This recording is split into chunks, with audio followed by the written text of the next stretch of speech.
Let's bring Cooper Howard from the Fallout TV show into Fallout 76. Before the war, Cooper Howard was an actor who starred in westerns like Gun, The Man from Calabasas, and A Man and His Dog. He was also the spokesperson for Vault-Tec before finding out their nefarious true intentions. But before he was an actor, he was a Marine deployed in Alaska. After the bombs dropped, it would make sense that he survived using the skills learned in the military and in his westerns.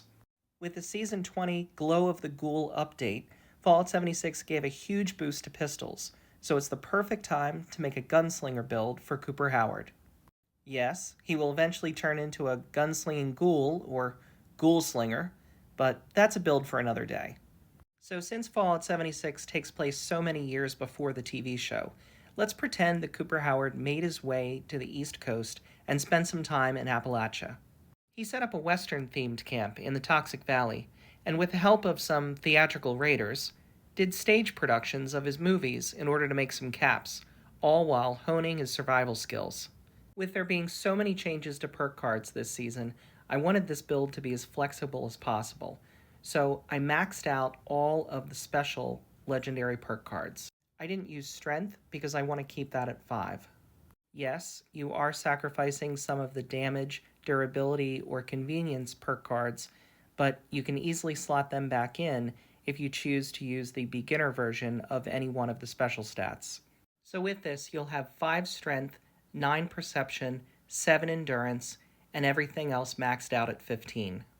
Strength has Traveling Pharmacy to carry our chems, Blocker for survivability.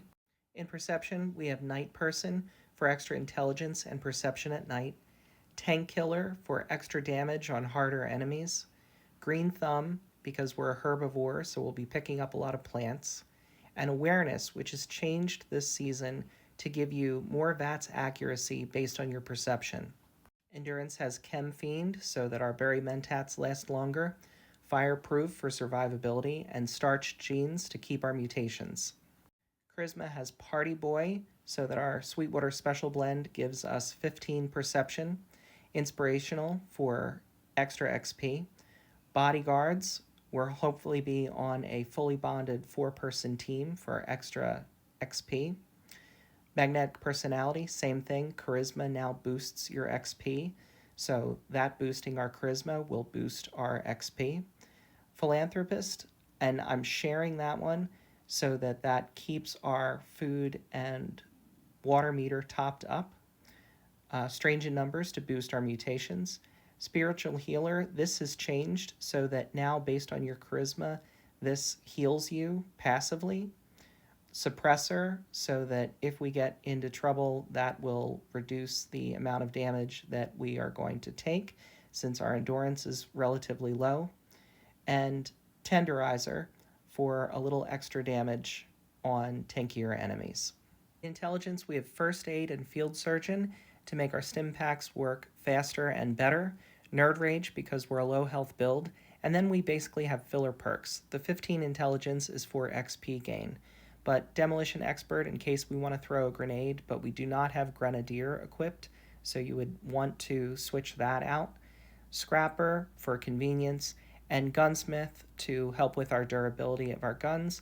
But if you happen to have tons of repair kits or don't care about material cost, obviously that's not necessary. Now, agility and luck are our 2 most important categories. I'm going to go over most of agility and why I picked those cards in a moment, but we also have Escape Artist. We do not have a lot of endurance, so we want to be able to get out of a fight if we need to. And Gun Fu, this is personal preference. In events, I like having Gun Fu on, but if you don't like the way that operates, the alternative would be to put on 1 rank of Adrenaline. We're going to be basing most of our damage here on criticals, so Critical Savvy, better criticals, and 4-leaf clover now makes it that misses count towards your critical meter.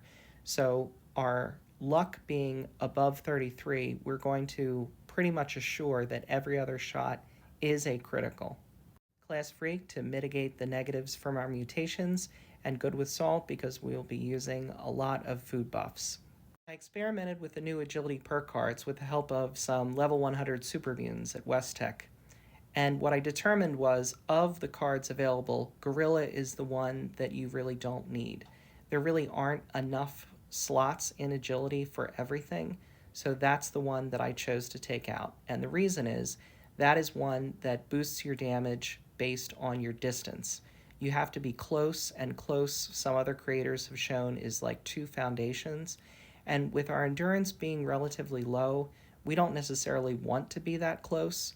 So the damage boost also was not great enough to warrant trying to be that close. So that is why I took that card out.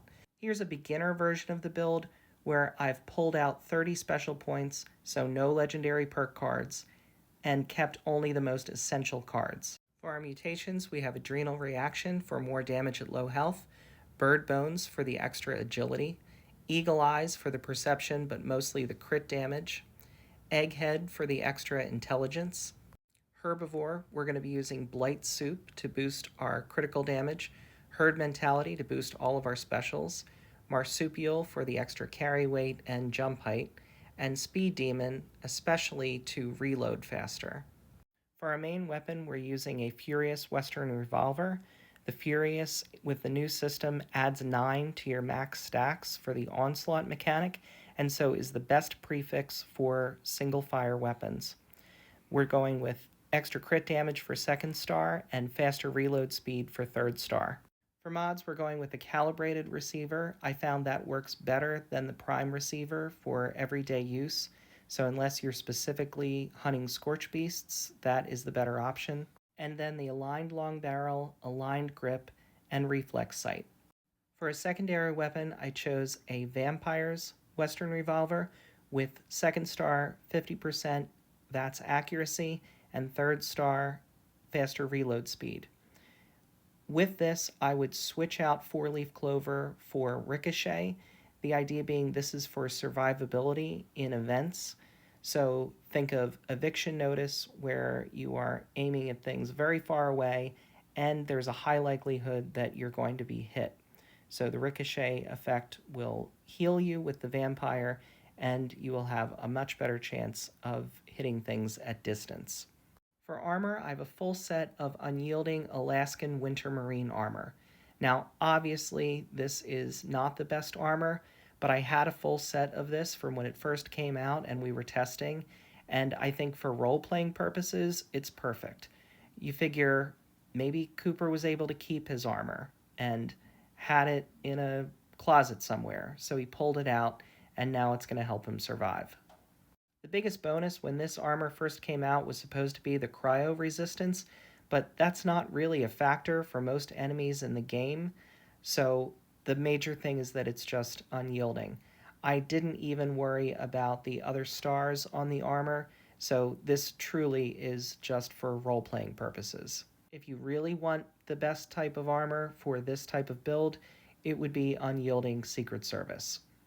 For power armor, and again, this is for role-playing purposes, Cooper mentioned his experience with the T-45 power armor from his time in Alaska, so he managed to find an old rusted set, and that is what he is using.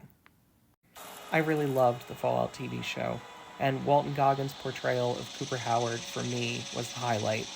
I am really enjoying seeing all of the information coming out about Season 2, and I absolutely cannot wait to see what they do with New Vegas. So let me know what you think of the build. If you have any questions or comments, let me know.